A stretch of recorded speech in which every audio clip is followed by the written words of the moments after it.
Hello, welcome to the Waste of Web Space podcast, episode 95. Starring Jimbo and Fisher. And let's get straight into it, shall we? Because we've got a guest today, Fisher, a special guest. We don't have many guests on our podcast, but we've got one today, so we don't want to keep him waiting. So we'll get him on very shortly. But let's just do our introduction first. Episode 95, we have titled Suez Shanty. Said that right, Fisher? Suez Shanty, yes. So obviously it's a sea shanty, but there was a ship that crashed in the Suez Canal this week. It's been freed earlier on today, though, hasn't it? If you saw. It has, and I made sure that the song reflected that as well. So you gave me the idea for the song, but didn't write any lyrics and didn't record it. And then contributed zero towards the material. Thank you very much. So I have done the song, and obviously it's your idea going with the sea shanty song, which is it became a bit of a viral thing, didn't it? What kind of music is it? Is it an old sailor song or something, isn't it? I don't think that's a genre of music in all honesty, but it's obviously... but is it number one at the moment, the sea shanty song? Possibly. Should I just play it? Yeah, just play it. Just to confirm, this version isn't currently number one. Yeah. Although some people might say it could go there. So here it is. Yeah. Suez Shanty. There once was a ship in the Suez Canal, and the name of the ship was the Ever Given. The winds blew hard, a bow got stuck, they're trying to set the stern free. Now that the trade routes down won't get our sugar or tea or rum, my IKEA delivery's delayed and no toilet paper for my bum. They dug and they tugged to get it dislodged while the world watched on their TV screens, and now there's a massive trade backlog, but they finally got the boat free. Now all the boats can come to bring us sugar and tea and rum. My IKEA delivery's on the way and the toilet paper for my bum. Now all the boats can come to bring us sugar and tea and rum. My IKEA delivery's on the way and the toilet paper for my bum. Is that kind of what you hoped for? Yeah, pretty much. Well done, Jimbo. Although you mentioned could it get to number one? I'm looking at that and listening to that, and I'm thinking number two. Some people would describe that as a number two, I'm sure. Yes. Should we get straight on with the drinks? Yes, of course. Do you want me to go first or you? Yeah, you go for it. I'm going to message John. You see, tell him to give us a call. Okay, no problem. I'm back on the familiar. I think I've had this one before. Daily Bread by Abidel Brewery. It's quite nice traditional bitter, 3.8%. From the Abidel Brewery that was established in 1996, so 25 years old this year. Established in Sheffield. Good on them. It's got, I think, as I mentioned last time, it's got an S on it for made in Sheffield. Wait, Daily Bread? Did you say that one? Daily Bread, yeah. I haven't tried that one yet. Have you not? Well, it's more of a bitter, which is why I'm quite keen on it, and why I'm going to drink it really. It's got a wrapped Moorish bitter finish with subtle sweetness. So yeah, should be good. Very good. I'll be looking forward to it as well. Yeah. So I've got a Sheffield one as well. This one is from my favourite new brewery in South Yorkshire, and it is Little. Can I guess which one it is? Go on. Is it Little Critters? It's Little Critters are fairly new, but they're not that new in comparison. Oh, okay. It's Little Mesters. So, and I do like Little Critters, by the way, but Little Mesters Brewing, I've tasted quite a few. I've tasted quite a few of their beers now, and they've all been absolutely spot on. That will probably John messaging me to say he's on his way. But anyway, they've all been brilliant, and this one in particular is a collaboration drink between Max and Sweets and Yorkshire Mester and Little Mesters. Sorry, have you ever had Max and Sweets before? Also Sheffield brand. I haven't. I don't think. I haven't had Max and Sweets before. Yeah. Can I just say as well, actually, you know that noise that we had about 30 seconds ago? Yeah. Really loud ping. Sometimes when I'm listening to this podcast, I listen to it in bed and I start drifting off. And whenever we get one of those loud noises, it always wakes me up. So if you can go back and edit it out, that'd be much appreciated. Well, no, that's exactly what it's for. It's for keeping people awake. But yeah, Max, and it's Yorkshire mixture because that's the sweets. That's their sort of well-known sweets from Maxon's Yorkshire mixture. So I've been looking forward to this one. And it's a session IPA, 4%. Little Mesters are based at Meadowhead, in the Meadowhead area, and they're a very brave little business because they've started up during the pandemic. So they actually started in the middle of the pandemic, and they're doing really, really well. So fair play to them. I've tried their lager, original lager, their pale, I think it was, a juicy IPA, and their DDH IPA, double dry hopped, if you weren't sure what that is for sure. Very nice, all very good. So yeah, we'll enjoy this. Do you want to do a bit of breaking news just while we're... Hold on a minute. Just while we're waiting for John to get in touch. Yeah, I mean, what's your breaking news? Because I'll be honest, I've got nothing. Well, I'm continuing to build my bar. Well, I just sent you a picture of it earlier. And I've put some wood panelling on it as well to make it look very, very feature-like. So you'll be hoping to... Well, you kind of already started using the bar, even though it's not quite ready, haven't you? It's very tempting to do that. Basically, yeah. Yeah, propping it up. Yeah. You can have customers, sort of to your bar, can't you? You can bring them drinks from the bar into your garden. Yeah, they'd have to sit outside. Yeah. I might have to take the roof off the conservatory to allow people to come in. But for me, I've got my staff T-shirt on of the Ale and Audio pub. Landlord, dear me. Landlord. Well, it's a busy job, I have to keep my lines clean and everything. And I've even got a bit of... one on it that says customer, cellar man. Yeah, I've got a different T-shirt for how I feel. So if I'm drinking in there, I'll put my customer T-shirt on, and so on. This is a good point. Just while you tell us about any more amazing breaking news that you've got, if you can think of any, I'm just going to take a picture of my beer because I have to remember to do this because I always forget when we're podcasting. I like to share the beers that I've got. So have you got a QR code on your sleeve? I have, yeah. Okay. We've got John's joined us. Is he joined us? Here we go. Yeah. Let me get him in then. 1 second. Here we go. Is he going to appear? I can't see him yet. Can you see him? I can see him, yeah. Oh, I can't see him yet. So let me... John, if you... Can you see us and hear us? I can see you. I can hear you as well. Okay. Great. Well, we can't see you yet, John, but I'm working on it. I know Fisher can, but the listeners can't. So just give me 2 seconds while I try and find where you are. A mystery voice. Yeah. Yeah. I mean, let's be honest, Jimbo. The fact that a listener can't see someone is nothing new, is it? Give me a second. Right. Okay. All I've got is we've got a blue S. Maybe we can only have 2 people on or something like that. We could just keep it as the S, to be fair, if we needed to. But I can't seem to get you on, John, for some reason. We tested it earlier. He was up and running and he was here. But as long as we can hear you, I think that's the main thing, isn't it? Yeah. Let's have a look. See what happens. Active speaker. No. You've got the Skype logo there. Oh, now talk, John. Hi. Hello. Yeah, you're not coming through. Never mind, but I can still hear you. It's fine. So, John, I'm going to leave you as a letter S, if that's okay, just so that we know that there is somebody here with us. You are from the Disgustomer Service podcast. Do you want to tell us a little bit about it? Yeah, so me and my friend have started a new podcast. It is based on our times when we worked in retail and call centres. So when you work with customers, you get a load of brilliant stories. And now we no longer work in that area. We're kind of allowed to talk about it.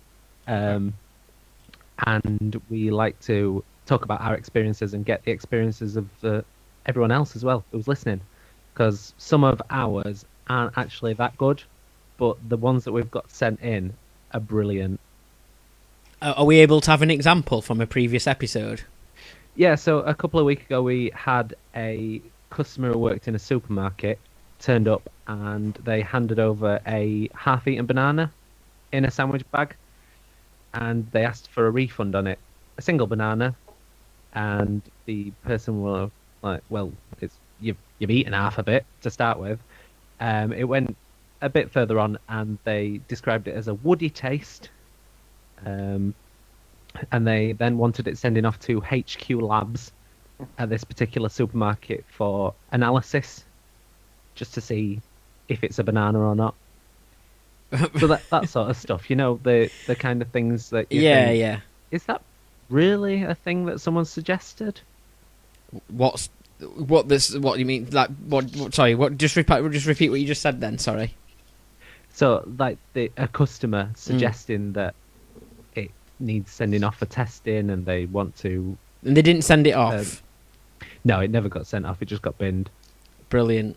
So you've only just started up, haven't you? About what, you're 3 episodes in now? Is it 2 or 3 episodes in? 3rd episode went out today. 3? Is that all? 3 episodes? We've done 95 here.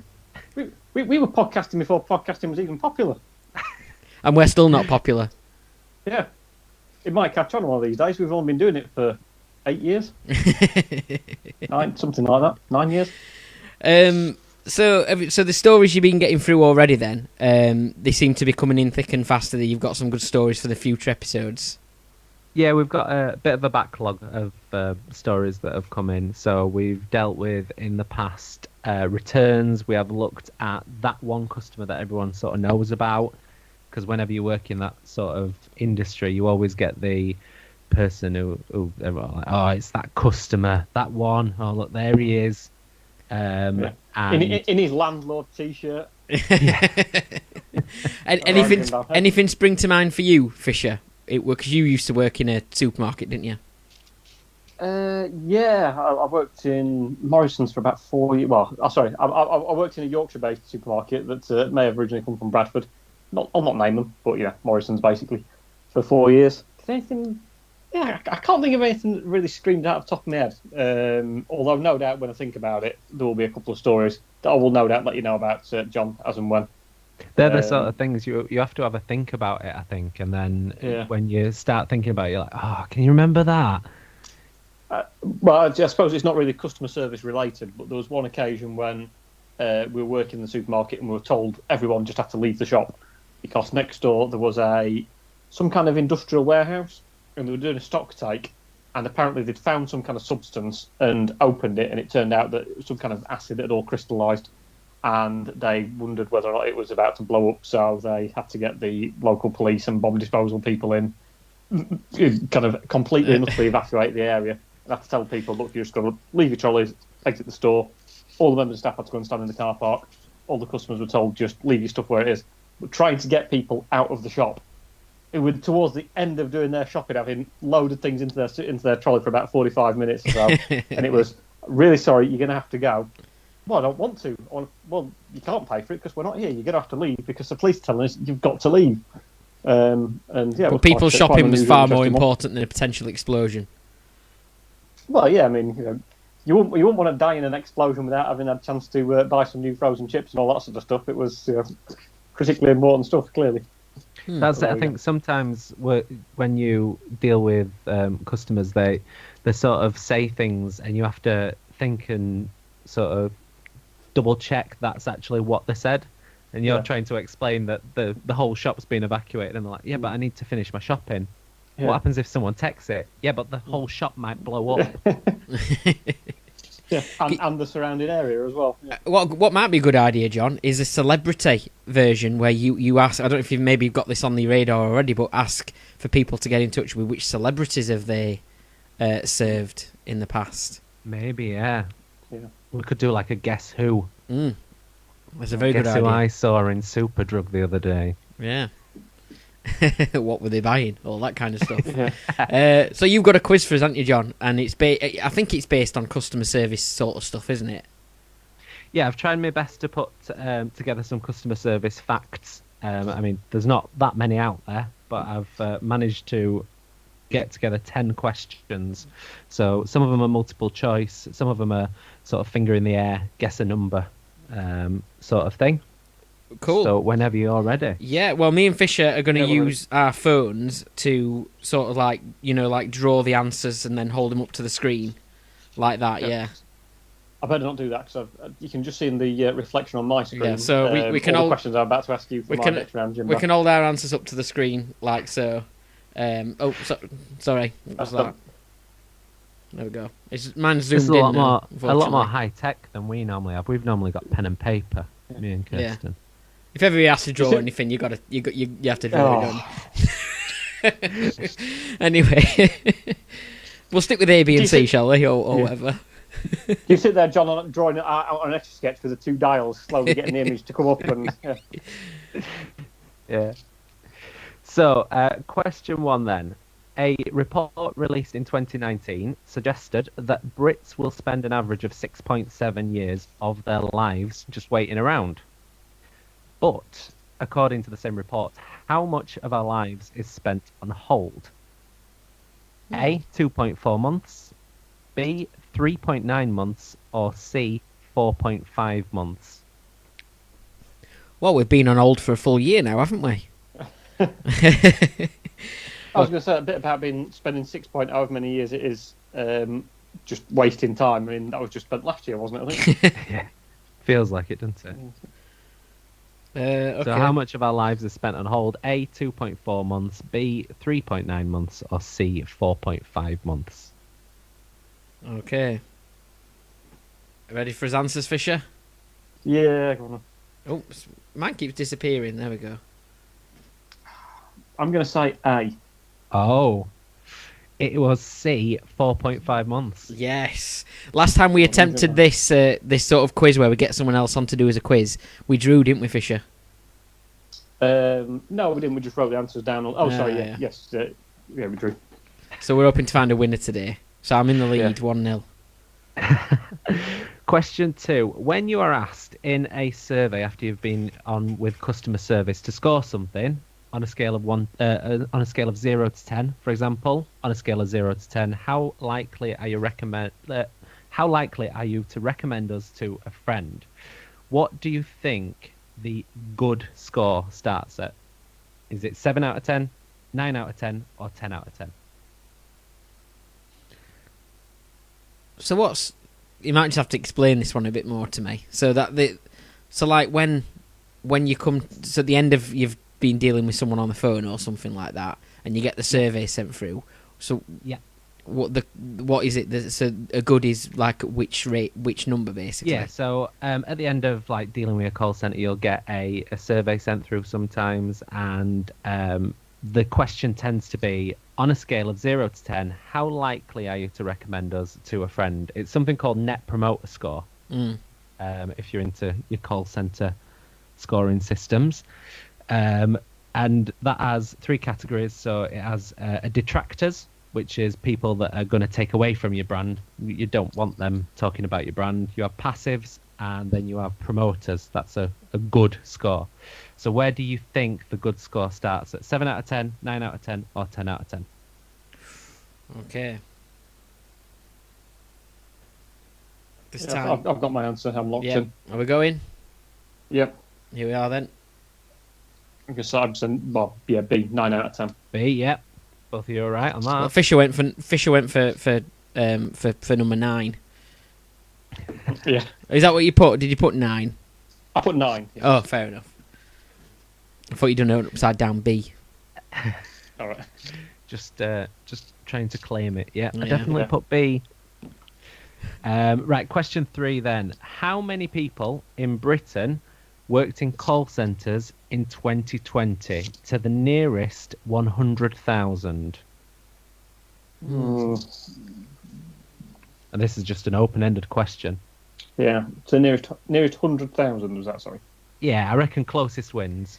Yeah. See, because there's all sorts of different calls. Like what I might imagine as a call centre or working in a call centre, like it's pretty much just pure call centre. But then actually, there's a lot of businesses and organisations who have call centres within them that might be classed as a call centre. Do you know what I'm saying?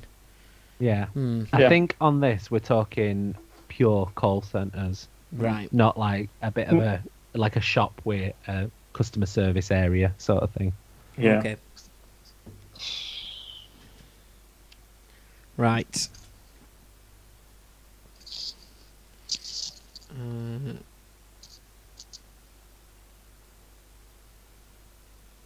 I think I'm ready. Yeah, I've got an answer. I don't know. I have no idea how close it is or whether I'm any good on this or not. Let's find out. Ready? Here we go. Jimbo. Yeah. What we got? Mine keeps twisting around for some reason, but mine Got says 1.2 million and it's That's 3.2 million. It's 3.2, 3.2. but it keeps twisting. the answer is 1.3 million. That's really close, that Fisher. Yeah. I thought I'd Thank gone you very too much. high. That is complete and utter guesswork. I don't know where I plucked that number from. I just thought that maybe 1 in every 50 people work in a call centre in the UK ish. That's not, is that right? I think it's a good. Yeah. Ish. I don't know. It was a bit of a punt. I'd be interested to see what the answer was if you asked that question 20 years ago, and what the growth is of call centres. It does seem to be a very popular industry nowadays, just doing service. But could it related have grown or shrank? Because obviously a lot of them call centres have been moved abroad, haven't they? So it could potentially. All right, steady on. Yeah, okay.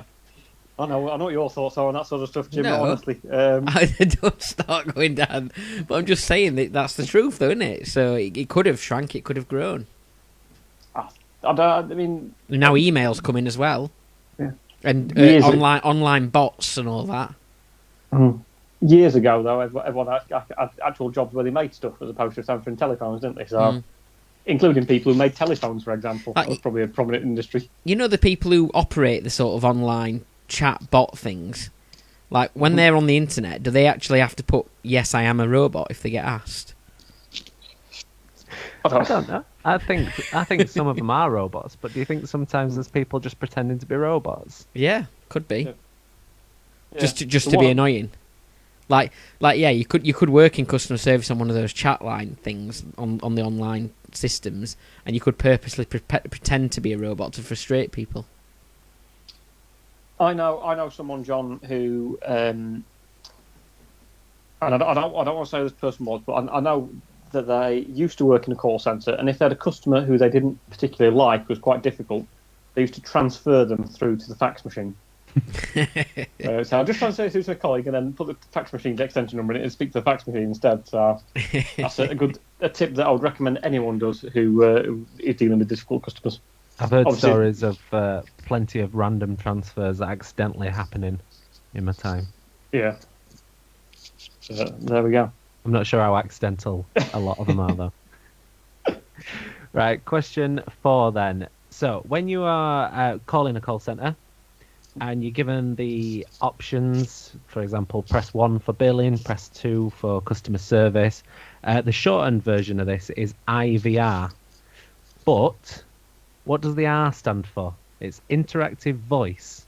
What's the R? Okay. How are my questions, by the way? Am I doing all right at questions? Very good. Very good. It's 2-2, and a sign of a good quiz is one where people score evenly on it. So I'm thinking of getting a part-time job writing questions for the Chase. Oh dear, that'd be very good. Get on Pointless. We might be appearing on it one time. We have applied for Pointless. I did see that Tipping Point were looking for applicants as well the other day, so you could get a team together for that as well. Sounds good. Everyone knows how to play them slot machines, apart from the people on Tipping Point, I think. Yeah, it's frustrating. Tell you what, that must be a tough job. The person has to stand inside that machine and push it backwards and forwards all the time. Thing is, it'd be better. Tipping Point would be better if you could win junk on it. Like they have like random beads and watches and like little plastic toys and stuff like they do in the slot machines or whatever they are. Yeah.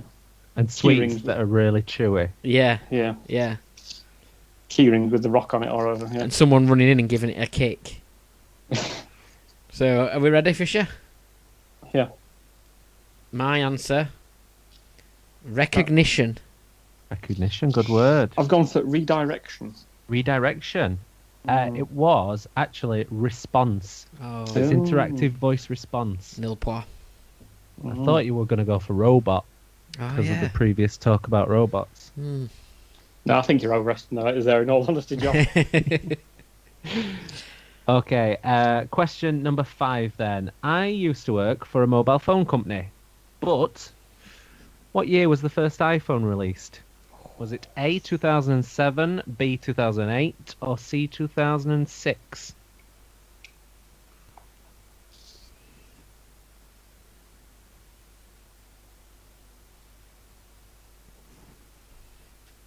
So what were the options again then? Sorry. So it was A, 2007, B, 2008, or C, 2006. And that's what year was the first iPhone released? I had to look it up myself. Yeah. They're all after we left school, aren't they, there, Fisher? Because I remember iPods were around when we were at school because some people were getting things like MP3 players and iPods, and there was one of our friends, Fisher, CJ.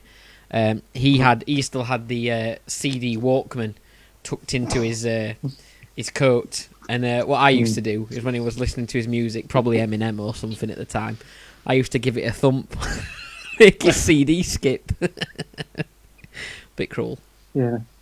And I think CD Walkmans had like anti-shock things in it, so it could. Because otherwise, if you're out running with it, I either had a Walkman or went running, it just bounced all right, and you couldn't listen to anything. So there were certain ones that had like got some kind of shock absorbers inside them. Apparently, there we go. So, right, are you ready, Jimbo? Yeah. I'm going. So what have we got? 2006. Oh, I'm going 2008. Oh, wait, we're in the middle. It was 2007. Oh, No points. points again. It's still 2-2, isn't it? I remember someone showing me one in 2009, and I couldn't remember whether it had just come out or it was before that. It might have been one of the fancy ones by then. No, I remember it being. Someone actually a few years ago gave me, or kind of bought in to show me one of the older iPhones, the sort of iPhone 3G maybe or something like that, and it was massive. You don't realise how modern and how sleek the new ones are really compared to the first models. Yeah, I think I think phones are getting. They went to a point where they got smaller, didn't they? Everything were getting smaller, and now they're getting bigger again. Yeah, it amazes me that obviously it makes you wonder that if you're buying an iPad, it's so much cheaper than an iPhone. So what is it that you're paying for in an iPhone that is actually worth all that extra money, or are you just being conned a little bit? I don't know. Who knows? Question number 6 then. Which released a study recently? Halifax, the bank, got 70% on their which called customer score.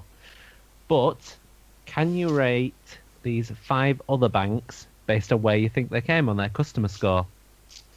So we have RBS, Barclays, Starling Bank, a fancy one, NatWest, and TSB. So, which released a study? Halifax got 70% on their customer score, but can you rank these 5 banks? This question could be rank the bank. Yeah.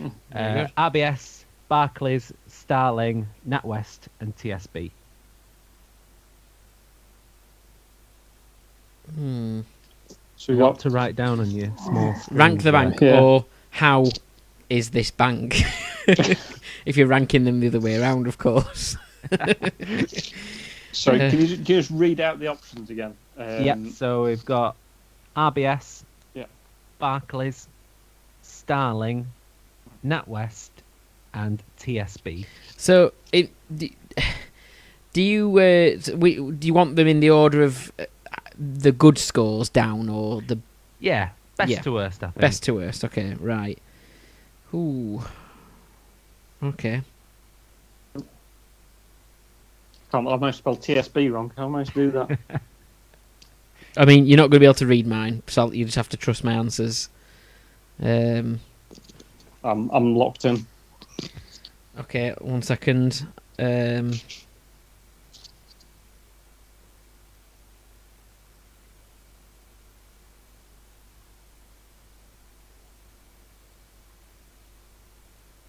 You're getting quite pixelated here, by the way, Jimbo. I don't know if it's the same for you, John, that you can see Jimbo sort of flashing around and yeah. Here's a bit. Can you still hear me? Yeah, I can still hear you. Just That's looks like all right, some then. kind of weird, strange ghost thing, and sort of It's a bit like like see through it's your face. got disco effect on. Yeah. Never mind. Okay, so shall we give us answers? Go on then. So What we got? I'll go with mine first, shall I? And then Fisher can read his theories Yeah. out. I reckon that the one that I've not heard of was probably first, and I think it's because maybe it's a small bank, but it really looks after its small customer base. Maybe. I put then TSB next. Then I put RBS. Then I put NatWest last, and then I can't remember what the other one was in the middle before that. Was it Barclays, did you say? Barclays. We had Barclays. as Yes, well, I put Barclays 4, NatWest 5. So it goes Starling, is that right? Yeah. Starling, TSB, RBS, Barclays, NatWest. NatWest be the Okay. worst. Okay. So I'll go with mine. I've got Starling first as well. Just on the basis that I sort of thought that are they a challenger bank like Monzo and a couple of other things, so they may be a bit more modern, maybe offer you a slightly better customer service. Barclays second, not too sure. TSB have put that third. They're relatively new, maybe trying to rebuild a little bit of their reputation. NatWest have put them fourth, partly because they're part of the RBS group, who don't have a particularly good reputation. I thought RBS last just because, well, it's RBS, isn't it? So, you know. Okay, well, I'll give you a point. A lot of annoyed taxpayers. I'll give you a point for each that you got right. So we had Starling first, and then second we had NatWest, third was Barclays, fourth was TSB, and fifth was RBS. So I think I've got two there. I think I only had one.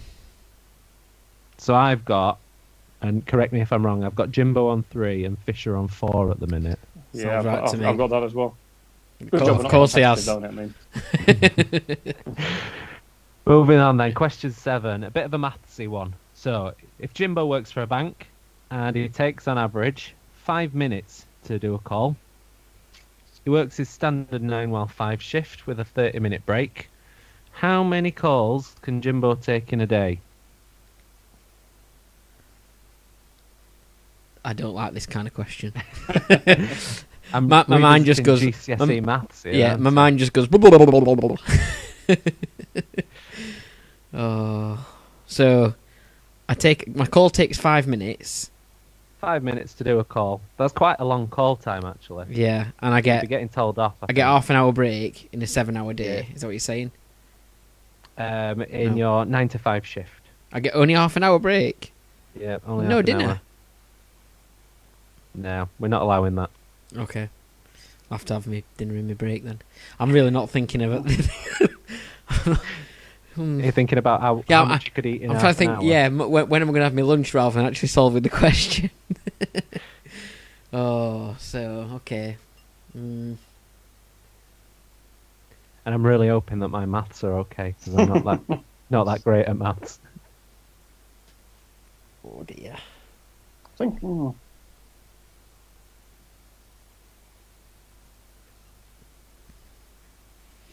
I mean, if it's a 5-minute call with Jimbo, I can't imagine the customer's actually going to have a chance to say much, in all honesty, but that's a different story entirely, isn't it? Do you think he'd be like spending 3 minutes recommending his podcasts and stuff? Yeah.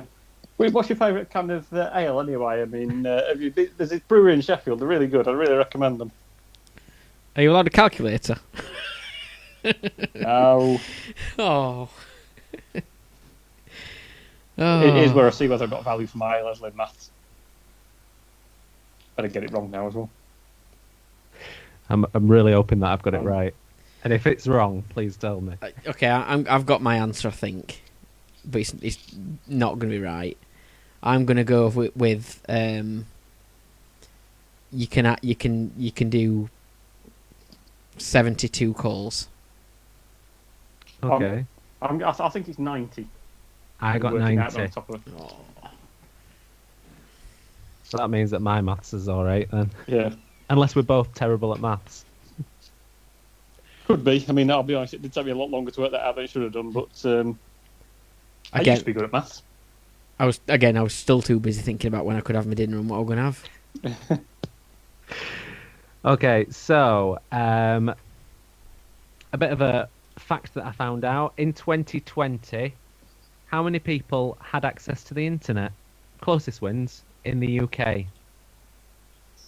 So in 2020 in the UK, how many people had access to the internet? That's not a landline in their house, I don't think. I think it's just how many people could access the internet. So it could be, yeah, because they might not have broadband, but they could access the internet in other ways.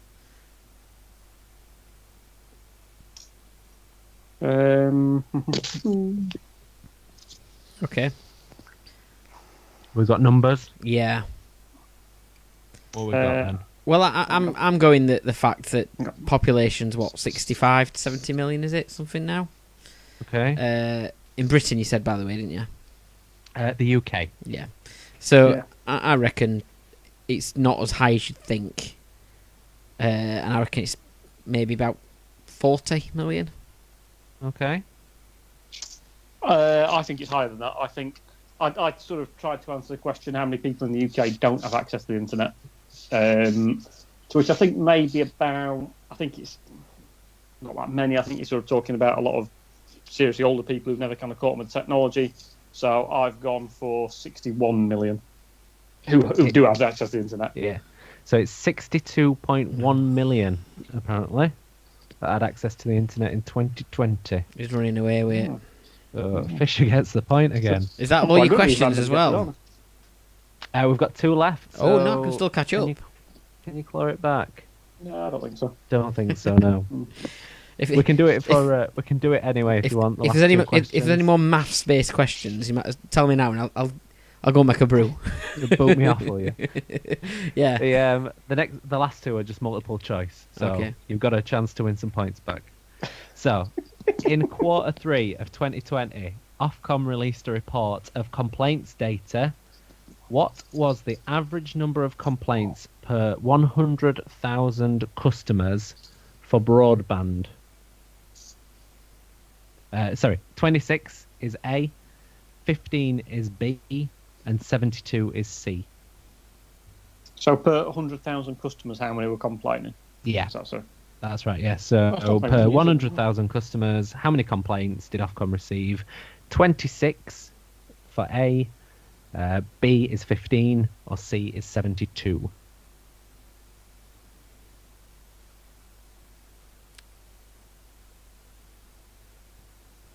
Okay, I'm locked in. We've got answers. Yep. Ready, Fisher? Yeah, ready. I'm also going A. Yep, A. It's lower than you thought. It's actually 15 15, per is that all? 100,000 customers. Yeah, I was surprised when I saw that. Yeah. I needed that. Mm. Is the last Final question? Is the last question worth 3? I'm not even going to bother answering because I've won anyway. So, in the same report, Ofcom released data around landline and mobile complaints as well. For landlines, the average number of complaints was 9 per 100,000. But what was the average number of complaints per 100,000 for mobiles? A, 4, B, 2, or C, 10? So for landlines, the average number of complaints was 9 per 100,000 customers. But what was the average complaints per 100,000 customers for mobiles? A, 4, B, 2, or C, 10? I was expecting higher numbers than that one, maybe. I was as well for mobiles. Yeah, because you thought they'd have been complaining about their internet on the mobiles rather than, you know what I mean? Because obviously landlines just make you call, don't you? That's all you do, really. So, yeah, let's go. What we got? I'm going to go 10. It's 10, about okay. again, but anyway. I'm going to go with my favourite piece of paper. I'm going to go A4. It was A4. That's shocking. So more people were Yeah. complaining about the I know. landlines per 100,000 than the Yes. mobiles. Do you think maybe it's because they're accessing different ways of complaining on the mobiles? I was trying to think about this when I thought the only thing I could think of is maybe they're complaining about the broadband, but it's caused by the landline. Maybe that's the only sort of thing that I could think of. Perhaps it's generally older people who've got a lot more time on their hands so they can go through with these complaints. Perhaps the younger true. generation just don't have the sort of persistence to actually properly complain about stuff. Me and Kirsten were talking about letters because one of the official complaints methods, you have to escalate it, writing a letter, and I think most people can't be bothered to do that. So I think it just kind of disappears, most complaints. I think so, yeah. So that's Try it and then. buy your silence with something.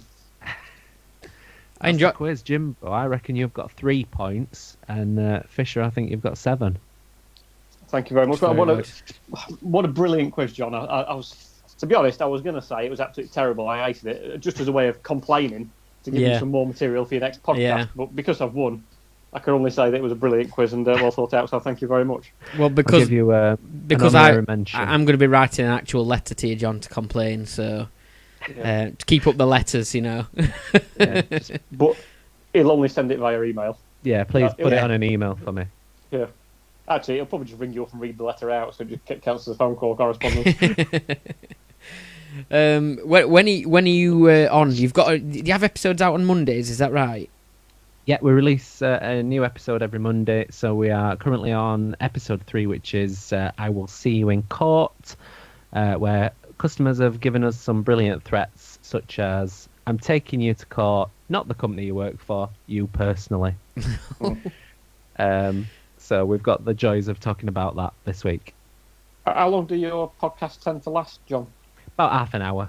Oh yeah, we started on that, but within a bit we got up to about an hour and 45 minutes of rambling. So good luck if you can keep it to about half an hour is all I would say. Yeah, we try to keep it under half an hour, because after half an hour we sort of, like you say, get a bit rambly. I mean, we spent about 15 minutes when we were recording this last episode talking about PlayStation 2s, and we were sort of not really relevant. I reckon after you've done, you've got up to the kind of 100 episodes mark, which we're approaching. I reckon at least in 70%, my mum will have inadvertently featured in about 70% of those episodes because of how much she complains. She's the absolute serial complainer. She'd probably listen to this and she'll complain about it after, or during. Don't know, but I'll just give her a robotic response. But she generally tends to get everything for nothing because she complains about everything. So the chances are, whether or not you know it, most of the complaint things you'll be getting come through to your episodes will probably be my mum. If you can provide a list of shops that she goes to, yeah, and then I can approach the staff directly, just to cut out the middleman of them having to listen. Well, that'd be brilliant. It's American Golf. It's the private joke between me and Fisher there. Cause, my mum once during COVID she's a police officer, and she stupidly was in a house playing crazy golf when she went to check on somebody. And obviously they filmed it and so on. But anyway, she complained about that, obviously. So, anyway, thank you very much, John. It's been good. All right. And we will make sure that everybody checks you out on a Monday. So there's a new episode for you to listen to right now. But if it's first time you've heard of this, you've got 3 episodes. You can have a binge listen. So go for it. You can spend an hour and a half of your life listening to me. And you're in all the usual places as well, aren't you? Yeah, all the places, everywhere you could think of. Yeah, as it says nowadays, wherever you normally get your podcasts from, because there's that many different places that no one can be bothered to. Again, no one can be bothered to list them all out. Yeah. No one can be physically bothered to write them all down. Do you think they've just gone round and sort of gone, where do you listen to your podcasts? Yeah, we're on there. What about you? Yeah, on there as well. Yeah. That question's had to happen for them to go, just wherever you get your podcasts. It's wherever, anywhere. Yeah. Sorry, what was that? You're not in the 62.1 million people that have the internet? Well, I'll just verbally come round to your house and speak it all to you, if that's okay. I'll shout it through your letterbox. Yeah. Thank you very much, John. See you later then. Take Thank care. you very much, John. Bye. Take care.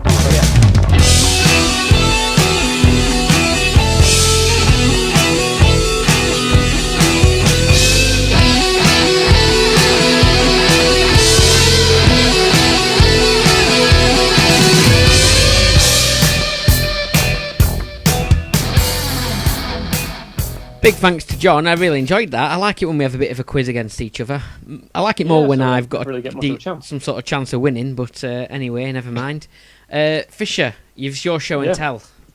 Yeah, I mean, I can't but notice that I'm doing both the show and tell and the quiz later on, and you seem to have outsourced your quiz to someone else. After last week, you've got someone else to do the show and tell. I mean, what are you doing? What are you doing at the moment? No, I had to make sure that I got it set up working so that we could broadcast, we could hear each other, we could see each other.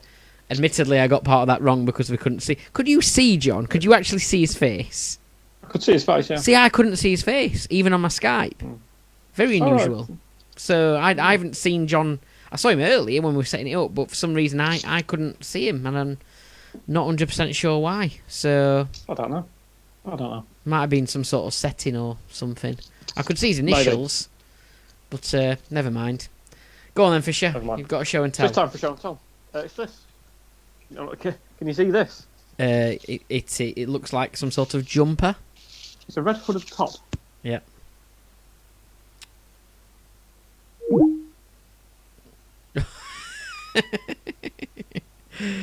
Oh no.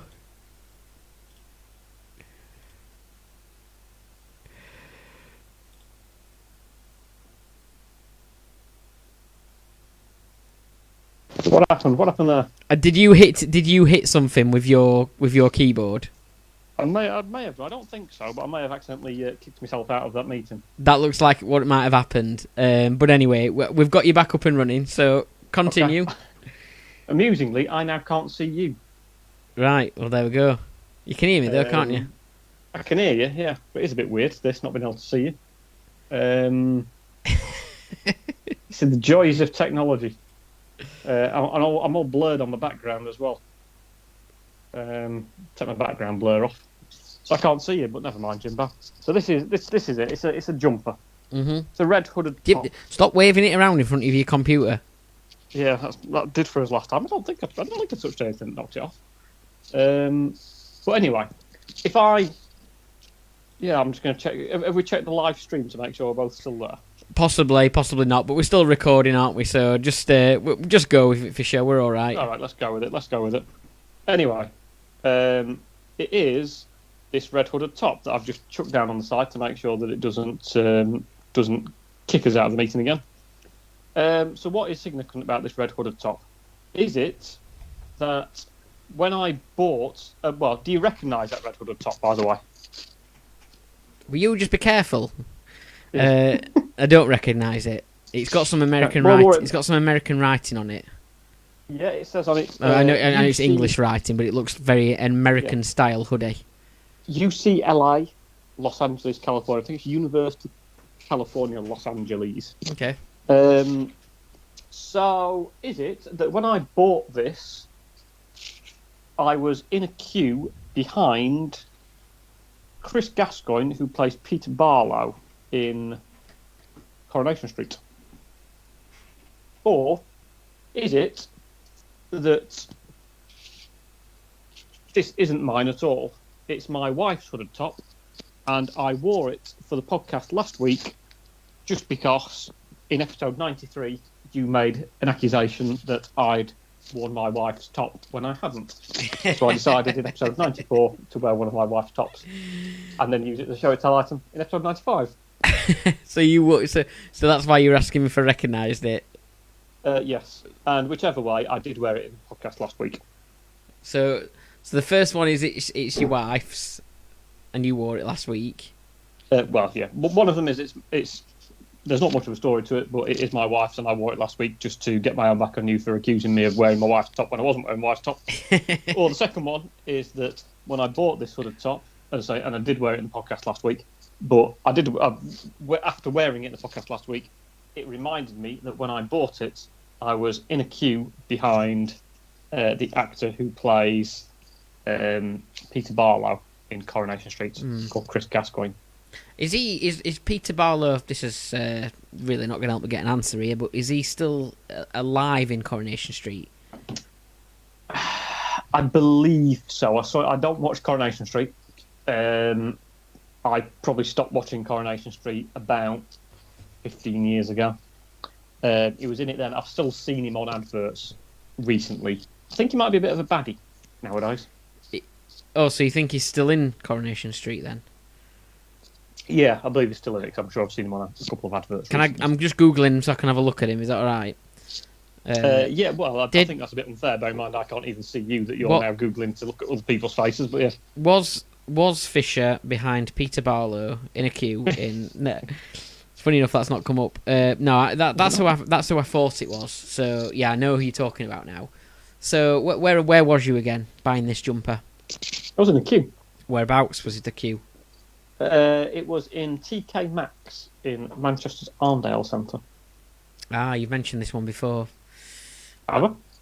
I mentioned the Arndale Centre you've mentioned before in previous show I tells. mentioned the Arndale Centre, yeah. I mentioned, that is the centre where I slipped on some child sick at the time.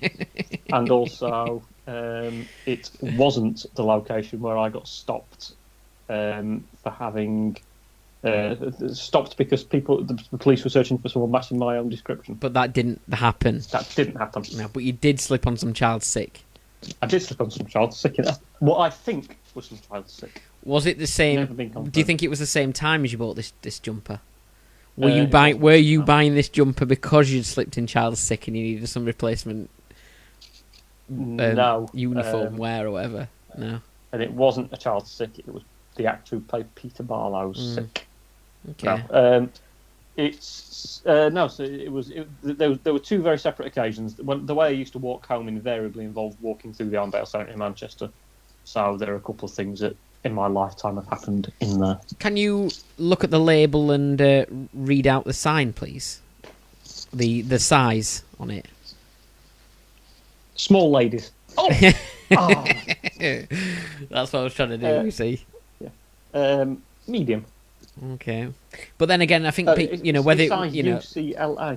and we think with hoodies like this, ladies just tend to buy men's hoodies anyway, don't they? Because they're comfy, aren't they? So they're big and comfy and can chill out in them, and not necessarily for doing anything special, just for hanging about in, aren't they? Why did you buy? Why did you? Okay, if it's you bought that hoodie, why did you like that hoodie in particular? Why were you buying a hoodie? I quite like the colour of it. Quite like the red colour. I tend to have got quite a lot of blue clothes. So, which I don't know, it's just because it's more of a bloke's colour, so to speak, as the tradition sort of sometimes says. But also, because I've got quite a lot of blue clothes, I try and actually buy some clothes that aren't blue. So I quite like the colour of that. The red, it's got the logo in the middle of it. I was just after a bit of hood top. It was after I'd finished university, so a lot of the clothes that I got at the time had got sort of university details on it. And you'd grown out of them. I went to. Sorry, what was that, Jimbo? And you'd grown out of them. I still sort of fit into most of my university clothes, to be fair. I'd grown out of a lot of them. No, not grown out of a lot of them. But I didn't want to wear the old sort of university things that made me look like a student. But I did quite like the fact on this that the brand of it was University of California, Los Angeles. So it was kind of not a university top, but it is like a university top, but it's like a branded university thing that is just a popular make. It's one thing that I quite liked about it. I sort of liked the colour, and I was living on my own in a flat at the time. I'd never bothered putting the heating on, so it's nice to have a couple of warm jumpers, really. Cheapskate. What's wrong with that? So what was Peter Barlow buying? I think he bought some slippers. From memory. Slippers, yeah. Perfectly legitimate. They sell slippers in TK Maxx. Are they comfortable on cobbles? They gave the impression they were indoor slippers. Right, okay. Not for cobbles. Yeah, sometimes you have to run out onto the cobbles, don't you, when there's something going on, like a murder or a tram crash or something like that. They looked like quite furry, warm slippers. So they were quite. Were many people fussing him? No one particularly knew he was there. Well, yeah, no one sort of was. It was just able to go about his business. But to be fair, I didn't actually know it was him until he'd finished his transaction and was walking towards me, and then you could see him. Because to start with, I was just behind him in the queue. So I could see it was like the back of him, and I didn't know it was him. And how sure are you that it was Peter Barlow? Oh yeah, definitely. It was definitely him. It's quite distinctive looking. I think he's sort of got. He's quite tall. He's got sort of he also has like some like quite big bags under his eyes, and I think he got sort of quite a distinct haircut and fairly longish sideburns. It was definitely him. And it was also strange as it sounds. Sometimes you see people who are dressed sort of quite well, like the sort of celebrities, so to speak. He sort of looked a bit like that. Got like a decent pair of jeans on. Yeah, he was not the kind of bloke who just walked around in a red hooded top or anything like that. He was dressed smart. If it was your wife, if this is your wife's hoodie, then do you know where she got it from? And what is it? What is the purpose of the hoodie for her? Yeah, I bought it. Oh, okay. Where did you buy it from then? TK Maxx in the Arndale Centre in Manchester. Even you stood behind Peter. Okay. I think I bought it online. Okay. As invariably you do with a lot of shopping nowadays. Obviously, you've got to buy things that you want to wear as well, because you often walk around in your wife's clothes. So. Yeah. I mean, it's amazing, isn't it? I mean, I do. It's just nice when I can wear something that's slightly more respectable of her. Yeah. It's amazing. I mean, if I come back in the house and she's wearing one of my jumpers, then it's fine. It's just like sort of cute. Yeah.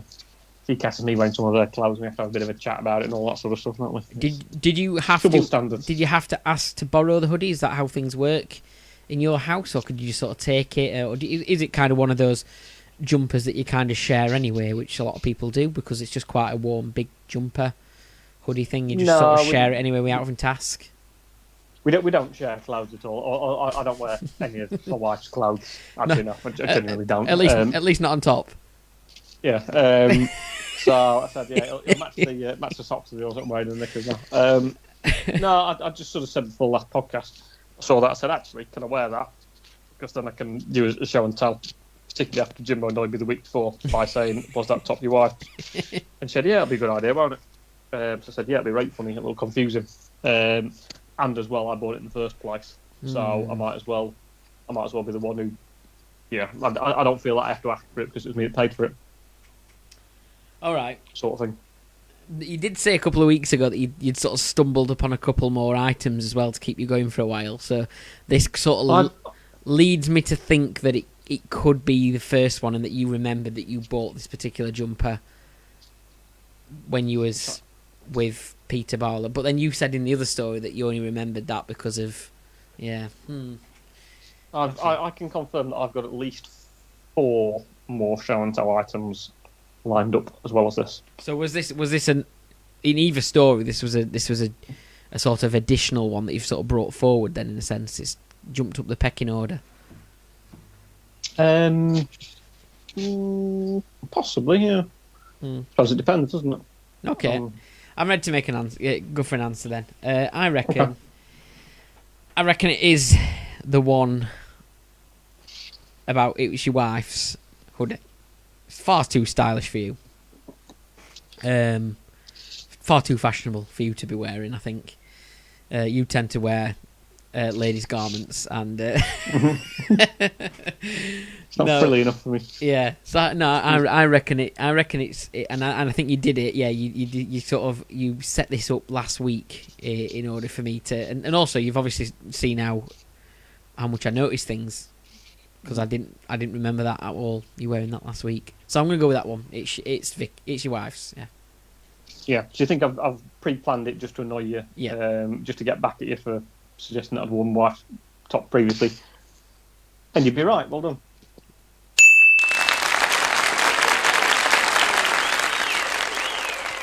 Stuff. Yeah.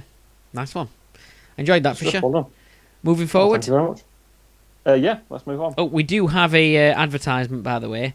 Now, yeah, are we ready to go for it? We've got Daryl back. Yeah. Here we go. Hello, it's Daryl, and I'm working as a medical tester, trying out all your new medical products before they reach the market. And if you want me to test anything for you, please get in touch. I have the utmost respect for the medical profession. After I walked into the doctor's 2 weeks ago with a couple of sausages up my nose, and the doctor was very quick to tell me that I hadn't been eating properly. My recent course of medication has seen my voice transform to sound a little bit like Fisher from the Waste of Web Space podcast. That's definitely the medication, and not the fact Fisher forgot to send the advert to Jimbo's brother to record. I've tried a new high-potency Viagra, but I didn't swallow it fast enough and I ended up with a stiff neck. I have my doubts over one of the doctors. She was clearly trying to flirt with me, but she lacked the basic knowledge of anatomy, because she said I had acute angina. I've had to take some tablets to also stop a pain in my bottom. The doctor asked me whereabouts the pain was, and I said it was around the entrance to my bottom, to which the doctor replied it would hurt less if I considered it to be an exit and not an entrance point. I've also had to take some tablets because of my hearing. The doctor asked me to describe the symptoms to him, and I said they were a cartoon family based in Springfield. I've been helping a skin graft surgeon as well. He was taking some skin from my bottom and grafting it to my nipples, but he fell over mid-surgery. I should hardly be surprised, as he said he was an expert at going arse over tit. The same surgeon has also grown an artificial ear, and after it was made, he grafted it onto the upper part of my thigh to make sure it had sufficient blood flow, and in 6 weeks' time, it'll be transplanted onto another patient. Having an ear on my groin has massively reduced my sex life, but what there is of it sounds great.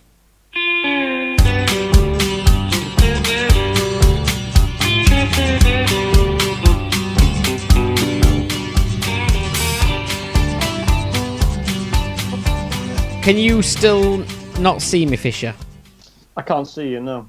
I'm watching you on a time delay on Facebook Live. Oh, So- brilliant! Yeah. Hello to Jimbo from about 20 seconds ago. Okay. Well, so I wish I'd known that you could see me 20 seconds ago. A few seconds ago. Apologies in advance, Fisher. So, anyway, moving on then. We're going to talk news, aren't we? What's the matter? Yes, we are going to talk news. So obviously, yes, you're sticking two fingers up at me on the time delay that I can see. Which is very off-putting, Jim. That's not really very fair, is it? So let's talk news. What's been happening? I can't see the news now because it's on the screen that's now playing the video. So I don't know what's been in the news. We want to talk about the Suez Canal, don't we? And the boat that got trapped there, the cargo ship that got trapped there, and has now been freed, and it's on its way now. But it's going to apparently cause some issues because it's basically stopped cargo moving through to Europe for 4 days, and any that have kind of gone the other way, it takes longer anyway, doesn't it? So, there's going to be. It sounds like there could be some issues with that going forward, but they've got it free now, which is a good thing, I suppose. Yeah, the captain apparently crashed the boat and immediately requested a tug. Dirty bastard. Should have concentrated on trying to free his boat as opposed to anything else, really, shouldn't he?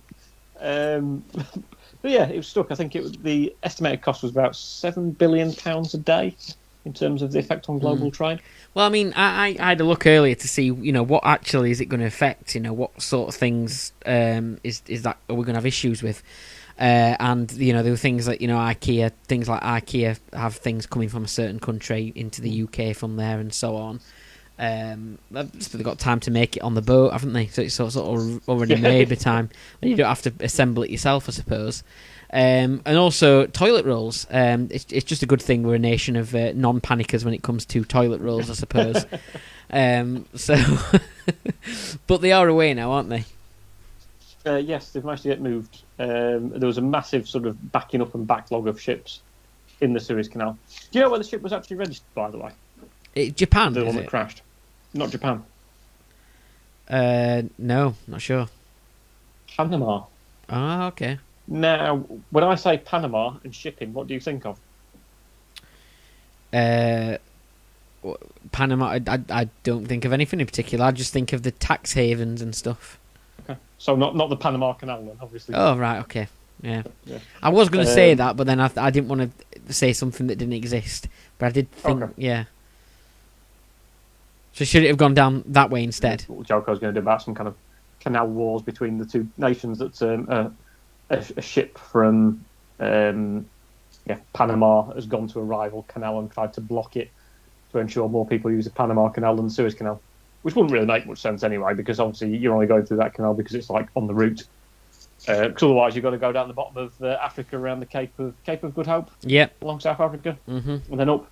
Which takes about So- 6 days more, I think, doesn't it, with the look of it? Something like that. What interests me, and here's a quiz question for you, Jimbo.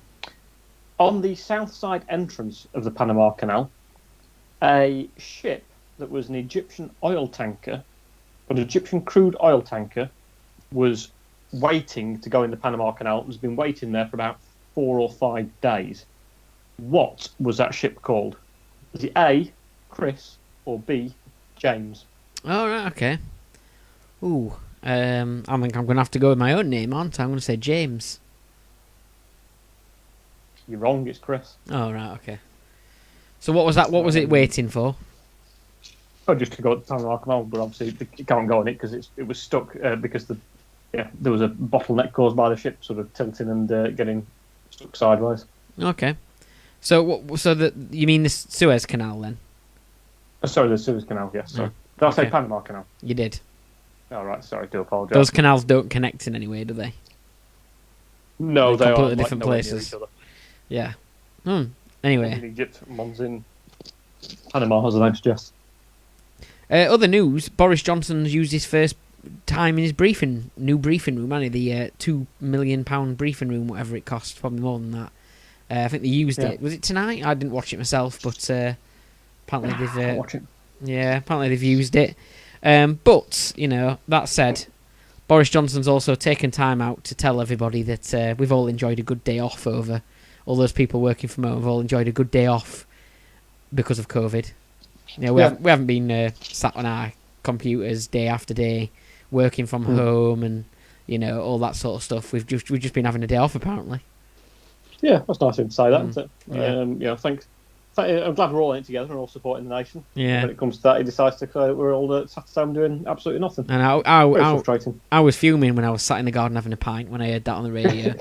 I ran straight inside, got on my laptop, and told all the people at work what he said. Now I'm only joking, of course. But yeah, it's just another constant like. Is he just trying to be the worst possible prime minister we can possibly have and upset as many people as possible? He's also been in. I don't want to talk about it too much because, in all honesty, I don't know a great deal about it. But I think he's under a little bit of scrutiny at the minute, isn't he, as well as to how much he spent on an acquaintance that he had over a couple of years. I think that's sort of been in the news recently as well. I don't know if you've seen that. Is this to do with the American businesswoman who he had an affair, who allegedly he had an affair with? Yes. So I think she was. Did she know quite a lot about technology? And obviously, I think Boris Johnson went round to her flat on a number of occasions, and she told him how to change software into hardware and various other bits and bobs. And it was alleged that he gave her a kiss on the street, not a euphemism. And in spite of the fact people were watching, he said, this was when he was mayor of London. He said, "This is London. It's my city. I can do whatever I want." And decided to kiss someone. It also said that the first time they made love was shortly before he should have been attending the opening ceremony of the Paralympics, and he'd got sort of all his official Mayor of London kit, including like his lanyard when he turned up at her flat, and after it he lost his sock apparently. So he went to the event with -1 sock. No, he found his sock. Obviously, it would be a bit of a difficult one to explain away, really, wouldn't it? That you just lost your sock in the general course of travelling from your house to. It would be, and people's thought processes would go, "You've lost a sock." It's Boris Johnson. Yeah, fair enough. Perhaps he said, "I tell you what, has he been up to something? Because he's turned up and he's got 2 socks on. That just doesn't sound like Boris. I mean, what's wrong with him? Has someone else dressed him today? Therefore, he can't have been at home with his wife like he would be normally." From one political party leader to another, Alex Salmond. Yeah. He set up his own political party, I believe, called ALBA, which apparently took everyone by surprise, including Nicola Sturgeon, even though apparently he told her a few days beforehand. Very good. Which is a slight joke towards. I don't quite know exactly what's happened with the sort of Nicola Sturgeon appearing in front of the member of Scottish Parliament's disciplinary committee, if you like, to find out whether or not she broke the ministerial code. I think one person said something and then someone else said something else, and there's a bit of a disagreement as to who said what. Well, 1 minute she was very guilty, and the next minute she's done nothing wrong. Yeah, and that's just from skimming the news stories. I mean, I've not read it in detail myself, so there's nothing I can really say. But it seemed like 1 week she was very guilty of doing something, and then the next thing she hasn't done anything at all. But anyway, I mean, if you ask me, this thing with salmon and sturgeon sounds very fishy. Should we move on? Let's move on.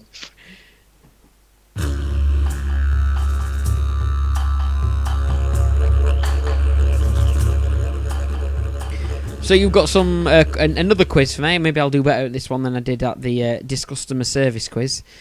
Fisher, you've got some Ig-Nobel questions again. I have, yes. Again, I'll be honest, Jimbo. I never thought I'd say this, but I do actually quite miss not seeing your face. Such things do happen. Things surprise you in life, I suppose. So I've got the Ig-Nobel Awards from 2014. I've just put loads of girls' clothes on now, so that you can't say anything to me. We've got the Ig-Nobel Awards 2014. If you're not familiar with this particular awards genre, if that's right, or the awards ceremony, it's sort of the opposite of the Nobel Prizes, where Nobel Prizes are awarded to people who do great things. The Ig-Nobel Awards are generally given out to people who do stupid things. So there's 10 questions, 10 categories. I've not given the names of the people who do it, just to try and make sure I don't throw you off the scent, because I know there's a couple of times where it's been a little bit confusing as to who's won and the name of the person who's kind of done it. It kind of leads into a bit of about what the actual prize is and kind of what they're going to win for it, or kind of, yeah, if it's someone with an Italian name, it's more likely to be that something to do with pasta as opposed to something with meatballs or whatever, if that makes sense. Okay. So, the first award is for Arctic Science. So, the award was given to some scientists who did what? Was it for testing whether penguins like to watch people fish? Or for testing how reindeer reacted when seeing humans who were disguised as polar bears? So penguins watching people fish and how they react to that. Yeah. Or how reindeer reacted to seeing humans dressed as polar bears. Well, yeah, because do reindeers generally ever have any interaction with polar bears anyway? Well, I don't know. The reindeers live at the North Pole, I think. Big polar bears live at the North Pole. Do they? Well, I believe. Polar's the clue. I think reindeers live at the North Pole with Santa Fisher. Not. Yeah. I don't think they officially live at the North Pole, do they? Or do they? Maybe they do. Well, I think polar bears tend to be more northern than penguins south. I mean, I think when you watch sort of some of these things on TV, it's always the case that you've got polar bears and penguins next to each other, but in practice, they never actually see each other in real life, do they? They're completely opposite ends of the earth. Okay. So, sorry for ruining that for everyone. So people fishing and what penguins might make of that, if they're, yeah. I mean, I'm trying to find any logic in any of them, and I can't. And that's the whole point in the Ig-Nobel Awards. So I'm going to say that it's the polar bears ones with people, humans dressed as polar bears, and what reindeer reacted like to that. And you'll be right. Well done. How did they react? Oh, I don't know. I never bothered actually finding out what happened in the end. Probably just thought that's somebody dressed as a polar bear. Presume so. Yeah. Next up, art. What won the Ig-Nobel Prize for art? Is it for testing whether people could tell the difference between a piece of modern abstract art and a sheet of plywood splattered with bird poo? Or for measuring the relevant pain suffered from people when looking at an ugly painting rather than a pretty painting, whilst also being shot with a powerful laser beam? The first one was about spotting art that was basically bird poo. Yeah. Well, see, I reckon if you've made one of them up, it could be that one, and you could have based it on the One Foot in the Grave episode. I think it's One Foot in the Grave, where he thinks he's got a piece of art, and it's not. It's just a. Is it like a roof tile covered in bird poo or something like that, isn't it? I think that was the bottom of the birdcage has been disassembled. Yeah, and they've left it stood up, and yeah. So it could be that. You could have made that one up, I think. Or the other one was. Remember what the other one was? The other one was measuring the relevant pain suffered by people while looking at an ugly painting rather than a pretty painting. While being shot with a laser. While being shot with a laser beam. Yeah, I'm going to say it's the second one then. Okay. And you'll be correct. Well done. Is that where you got your idea for the first one? Am I spot on with that? You'd also be correct on that one as well. So well done. Yeah, it was just sort of. I happened upon that a couple of days ago, and it's probably one of my favourite episodes of One Foot in the Grave. Where not only that, I think he gets some tomato ketchup on it as well, and he gives it as a painting to Patrick. Is he called his next door neighbour? Played by Angus Deaton, yeah.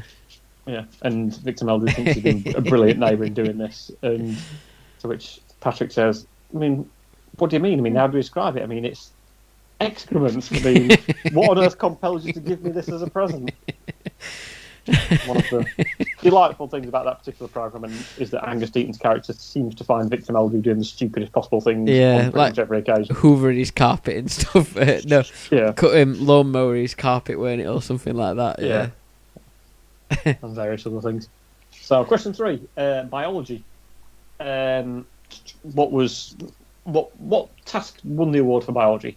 Is it for studying whether cows are more inclined to have sexual intercourse when the weather is warm, or for studying that when dogs urinate and defecate, they prefer to align their body in line with the Earth's north and south magnetic fields? Well, the cow one, they do. Apparently, the reason. Well, I don't know if this is true or not, but they lay down, don't they, when they're expecting it to rain? That would kind of be the opposite theory from what you're suggesting. They sort of lay down. I'm ready for it. Although cows, I don't think they lay down for. Don't think they're intermission, really. But anyway, they lay down. But what is the reason for them laying down when it's going to rain? Some people suggest that it's because they want to keep the grass underneath dry because they like eating dry grass rather than wet grass. I'm not sure that's true, though, is it? Probably not, no. Could be an Ig-Nobel award for me there. Or is it... dogs like to do their business whilst aligning with the magnetic north and south pole. Yeah, I think it's the second one. And you'll be correct. Well done.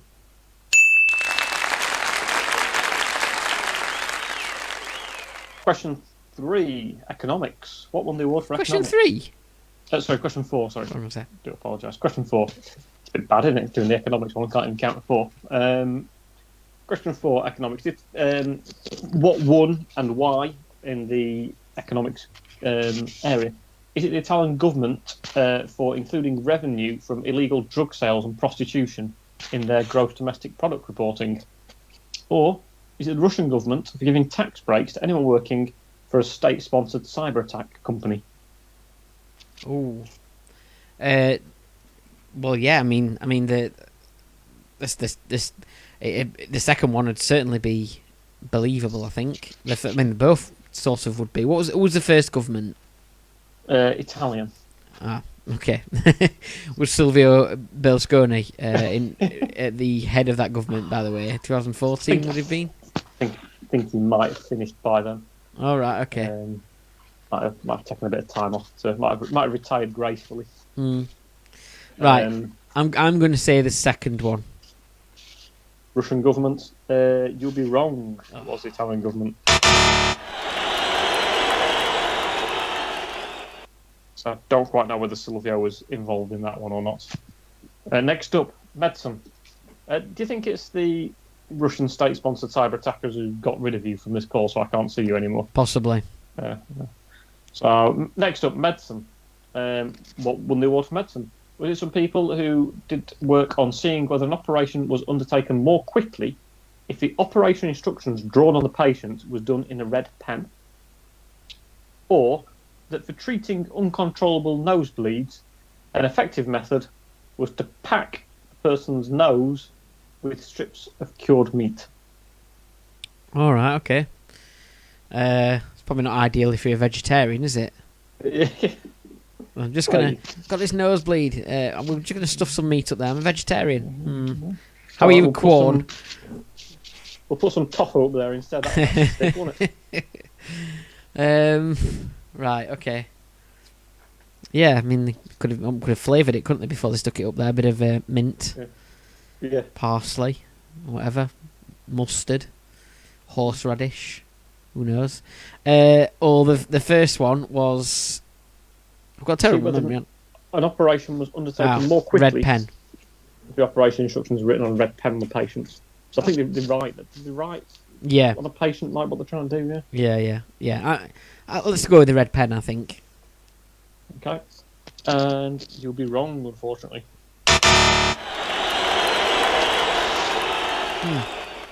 You've currently got 3 out of 5, by the way. I'm keeping score today for you, Jimbo. I've got 3 out of 5 at the moment. So, you started off well, but you're on a losing streak at the moment. So, question 6, neuroscience. What won the award for neuroscience? Is it trying to understand what happens in the brains of people when they see the face of Jesus on a piece of toast? Or for looking at whether left-handed people have heavier brains than right-handed people? Heavier brains, you're saying? Heavier. Okay. Yeah, there's a lot of studies done into like left-handed and right-handed people, and why that's the case, and why we have preferences and stuff like that. And the toast thing, yeah, there's a lot of strange people who say they've seen this in that, or it might not just be toast, it could be anything. There's a stain on the ceiling, it looks a bit like Holy Mary or whatever. But I think you made that one up, so I'm going to go with the second one, and it's the left and right under people and how heavy their brains are. Yeah. You'd be wrong, unfortunately.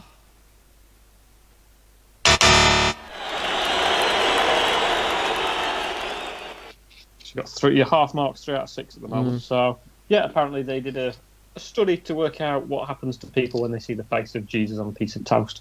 Have you ever felt that you've seen sort of Jesus or anything like that, or anything particular strange on an object? Sometimes I look up at the clouds and I think they might be a particular shape, but I think when you get something in your mind, then it looks more like it than it actually does. You know what I mean? Yeah. It's like your brain applies it to it, doesn't it? Yeah, that's available for anyone to see as well. If you've got it on a piece of toast or on a knot in a piece of wood or something like that, then it's a bit more specific to you, I suppose, someone you've got it. But there we go. So, nutrition. What won the award for nutrition? Is it a Jesus on a slice of toast? Did you say cheeses then? Jesus. Oh, right, okay. Sorry. Would have been better if you said cheeses on a slice of toast. But never mind. So anyway, what won it for nutrition? Was it a study called The Characterisation of Lactic Acid Bacteria Isolated from Infant Faeces as a Potential Probiotic Starter of Cultures for Fermented Sausages? Or was it for the study titled, Does having a large amount of iron in your diet make you attracted to a magnet? Never tried eating an iron. It's never appealed to me. It's a good thing to get quite hot. Yeah, good thing to. You could spread with it quite nicely though, if you wanted to like spread something onto it and then eat it after. Toasted sandwiches with an iron, maybe. Yeah, good idea. You're gonna have to explain the first one to me again, because that just went completely over my head. Basically, people did a study to do with bacteria and how it can affect sausages. And one of them was feces. Characterisation of lactic acid bacteria isolated from infant feces as a potential probiotic starter culture for fermented sausages.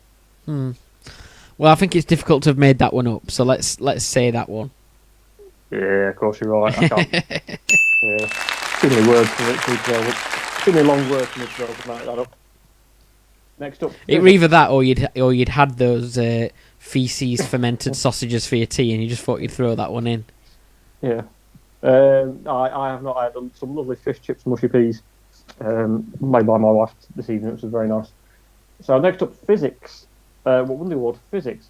Was it for testing how aerodynamically faster bald men are at sprinting compared to men with a full head of hair?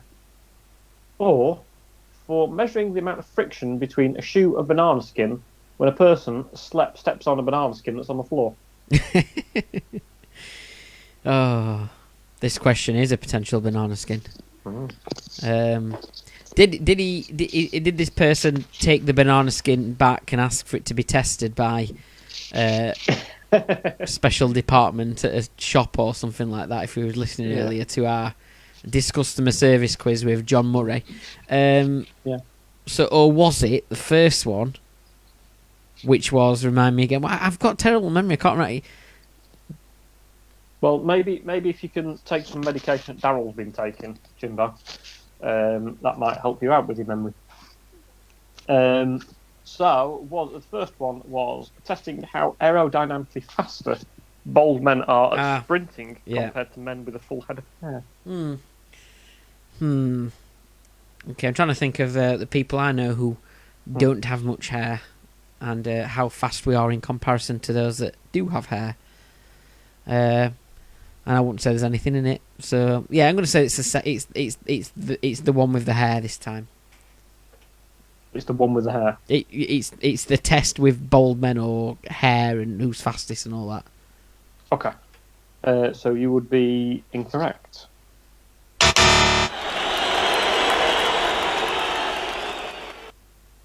Yeah, so it was a banana skin for you.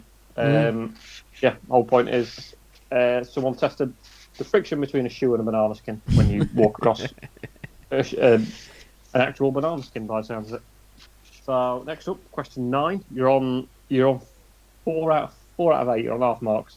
You get these last 2 right, then you've got above half marks. So you're technically speaking doing better than a monkey with a calculator kind of thing. So next up, psychology. What were the rule for psychology? Was it for investigating how many directions to a location people can understand before they lose interest in the instructions being given? Or for amassing evidence that people who habitually stay up late, on average, are more of a psychopath than people who get up early in the morning? So he was explaining the first one, and I completely lost interest. And now, I did actually listen to that one properly. So it's how quickly people switch off, basically, depending on how long the instructions are, and just analysing the attention span of people listening to directions and stuff like that. Yeah, because you do, don't you? Like, everyone does that. If you stop by the village idiot who gives you loads of instructions to get somewhere, and they just keep reeling them off, you just sort of let's just follow the first few and then ask somebody else. Pretty much, yeah. As long as if it's straight up the road and go right, it's fine. If it's straight up the road, take your second right, third left, and then over the roundabout, left at the forking road, you just have no chance. This is why I don't get on with sat navs, because I just stop listening to them after a while as well. Or the second one, which I have again forgot, of course, because I can't retain information at the minute. Okay. So you only have to just it's too late for this. you could just give me one. Give me the topic and I'll remember what it was. Staying up late or psychopaths. Staying up early. Yeah. Okay. I reckon it's the psychopath one. I think. Psychopath. You would be correct. Well done. Yeah. This is too late for psychopaths like me. I've got my mind's not on what questions you're asking. It's about who I'm going to go out and do over next. Yeah, think about other things. Well, unfortunately, you've got to wait for lockdown to finish first, Jimbo. I'm afraid. Oh, of course, yeah. So next up, final question: public health. So, what won the award for public health? Is it for investigating whether it is mentally hazardous for a human being to own a cat, or for assessing the actual positive impact of the disinfectant cubes that are in public lavatories? The disinfectant cubes? Cubes. Oh, yeah. The you mean the urinal cakes, they call them? Urinal cakes? I've heard them called urinal cakes, but yeah. They call I think they get called cakes, don't they? That are in urinal. It's like a bath bomb, almost. But you want to put them in your bath. Nothing like a bath bomb. Yeah. I know what you mean, yeah. Okay. I mean, it's one of those things that you intentionally try and wee on, basically, I think, isn't it? It's definitely hazardous having a cat to your mental health, is that what it was sort of suggesting? Yeah. Because they sort of whine at you, don't they, a lot, and they just moan at you all the time and bother you a lot, especially when they get older. Like if you feed them and then they forget that they were fed, and then they want feeding straight after. So they're just constantly around your feet. My cat doesn't forget she's been fed. She knows she's been fed full well. And how old's your cat? Food all the time. About 11, I think, something like that. 11, 12. See, mine's 17, so yeah. Yeah. Okay. I think I'm gonna go with the first one. Whether it's hazardous based on experience, yeah. Own a cat. Well, based on your experience, you are correct. Well done. Oh, so I did all right in the end. Got six out of 10. 6 out of 10. Yeah, pulled it round in the end. I'd like to have done better, but anyway, thanks for that, Fisher. Still can't see me, can you? I still can't see you, unfortunately. But thank you very much, Jimbo. It's been a pleasure to podcast alongside. I mean, just under a year ago, we were sat next to each other, or just over a year ago, so we were sat next to each other podcasting, and now we're doing it remotely. And not only that, but also we can't see each other. Or I can't I can see you.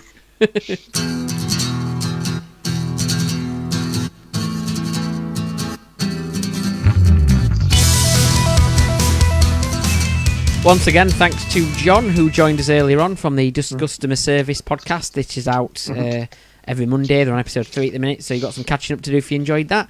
I've enjoyed it. Thank you very much, Fisher. And you can find us in all the usual places. YouTube, Facebook, Twitter.